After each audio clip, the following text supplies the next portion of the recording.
Ayun mga kababayan, ang dami pong DDS ang nag-iyakan, nagmaktol, nagdabog. Kahapon po, nung sumambulat po ang balitang tinanggal na po ni Pangulong Bongbong Marcos si dating Pangulong Duterte at si VP Sara sa National Security Council mga kababayan. So malinaw po yung balita, tinanggal na po si dating Pangulong Duterte at si VP Sara bilang miyembro ng National Security Council. So ang dami pong nagreklamong mga DDS at kung ano-ano po yung mga naratibong ginawa at pinakalat nila para po maglabas ng samahan ng loob nila dito sa naging desisyon po ng Pangulong Bongbong Marcos.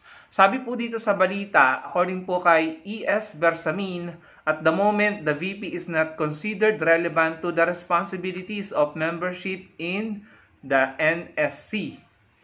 Ito po yung mga naging reaction ng mga DDS, mga kababayan. Sabi ng isang DDS dito, okay whatever, Bongbong. Sabi niya, masyado ka kasing weak as a man and as a leader if you even consider yourself one.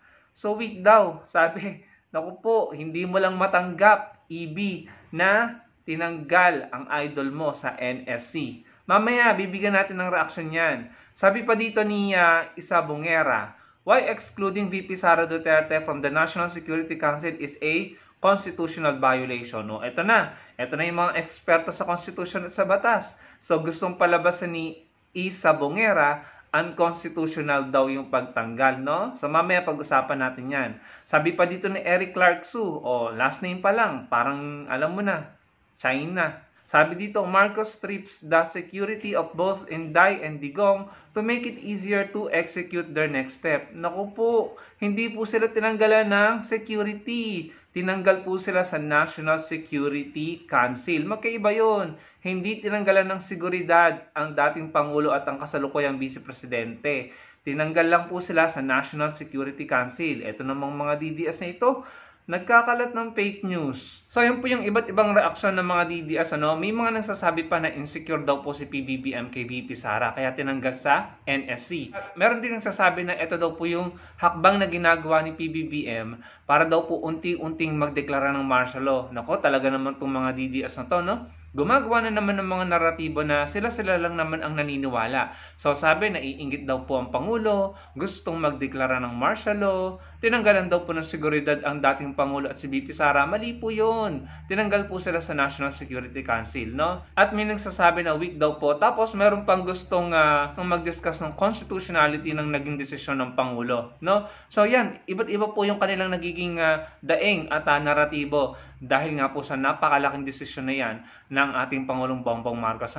Alam niyo mga DDS, huwag kayong masyadong iyakin, huwag kayong masyadong sensitive. Sa pagkakaalala ko mga kababayan, si Atty. Leni Robredo po, nung Vice President, tinanggal din po siya sa NSC, if I'm not mistaken, you can double check. Yun po yung naalala ko, pero wala po akong naalala na nag-iyakan po ang mga supporter ni Atty. Leni. At wala po akong naalala na binatikos nila si dating Pangulong Duterte. Yun ay desisyon ng Pangulo. Ang Pangulo ay Commander-in-Chief, siya ang pinakamataas na namamahala sa bansa at siya yung pinakamataas sa National Security Council, no? So kung ano yung desisyon niya, dapat yun nire-respeto kasi siya ang namamahala. Responsibilidad niya yan. Responsibilidad niya ang seguridad ng bansa. Siya po ang masisisi dyan kung hindi niya tatanggalin ang mga tao or miyembro ng NSC na alam niya na hindi makakatulong sa seguridad ng bansa. Ang sabi nga po ni E.S. Bersamin, hindi naman daw po relevant ang membership ni VP Sara. Kung ako rin naman ang Pangulo, mga kababayan, kung ako tatanungin nyo, talaga namang tatanggalin ko sa NSC, i-eliminate ko sa NSC, yung nakikita kong mga maka-China, mga pro-China.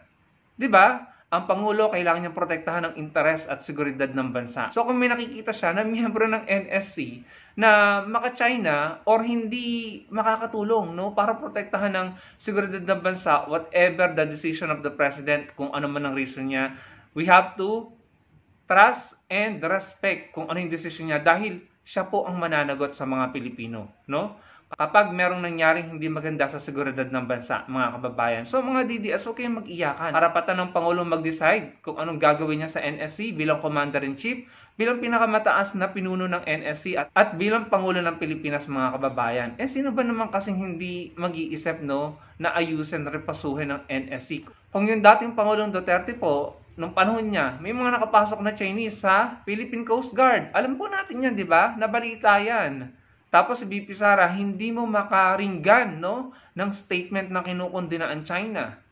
At bagkos ang naririnig natin pagbate sa salitang Mandarin. Binabati pa ang China sa kanilang anniversary, no? So, kung ang Pangulo ay nagdesisyon ng ganyan, alam ko ito ay para sa ikabubuti ng bansa, no? So, huwag kayong gumawa ng kwento mga DDS na sinasabi niyo magdideklara na ng martial law, unconstitutional yung decision, insecure ang Pangulo. No, hindi niyo lang talaga matanggap, no, na tinanggal ang inyong mga idolo. Kami nga mga kakamping nung tinanggal sa Atty. Lenny, sa pagkakaalala ko, wala naman kaming naging reklamo, no? Kayo lang masyadong maarte at sensitibo. Tanggapin niyo na lang ang katotohanan na hindi sasang-ayon sa mga maka-China ang maraming Pilipino at ang Pangulo ngayon. Ito naman mga kababayan, ibabahagi ko po sa inyo ang mga naging reaksyon ng mga kakamping sa desisyon na iyan ng Pangulong Bongbong Marcos.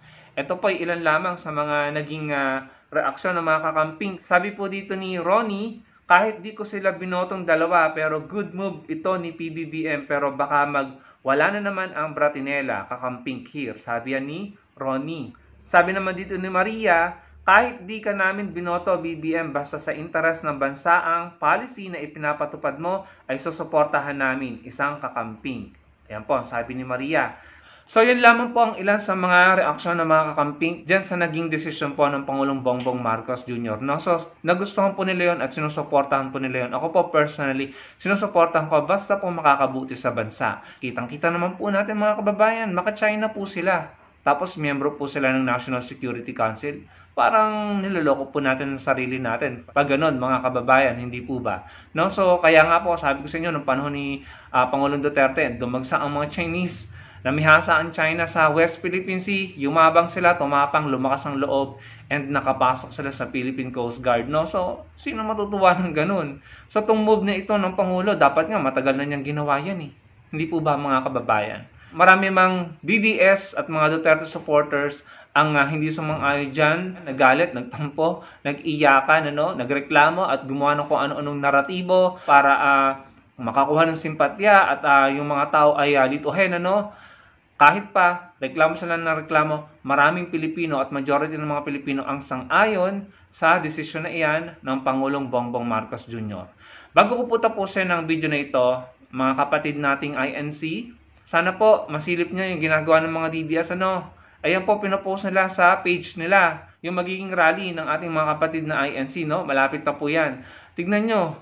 Tila, para po sa akin na opinion lamang, tila ginagamit na nila ito para sa kanilang propaganda. Na tila ba sila ang pasimuno ng rallying ito na parang gusto nilang palabasin, kanila yan, DDS rally yan, So sana tignan nyo po yung mga post nila. May mga DDS vloggers and content creator na tila nililito at nililinlang ang ating mga kasamahan dyan, May nagsasabi na ang venue daw ay sa Quirino Grandstand, pero hindi naman dun hindi dun ang venue.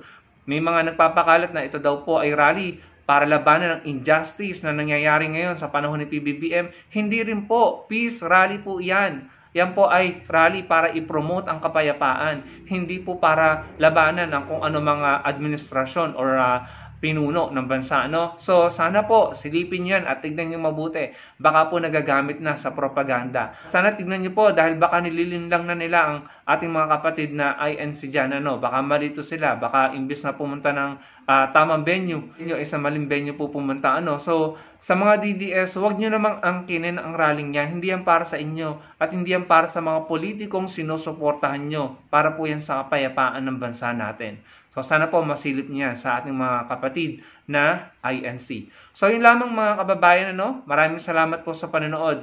Ano pong masasabi nyo po sa naging desisyon ni Pangulong Bongbong Marcos Jr.? Ilagay nyo lang po sa comment section below. At sana po makapag-like kayo ng ating video. Na-appreciate ko po ang inyong pagla-like. At magkita-kita po tayo sa susunod kong video. Marami pong salamat.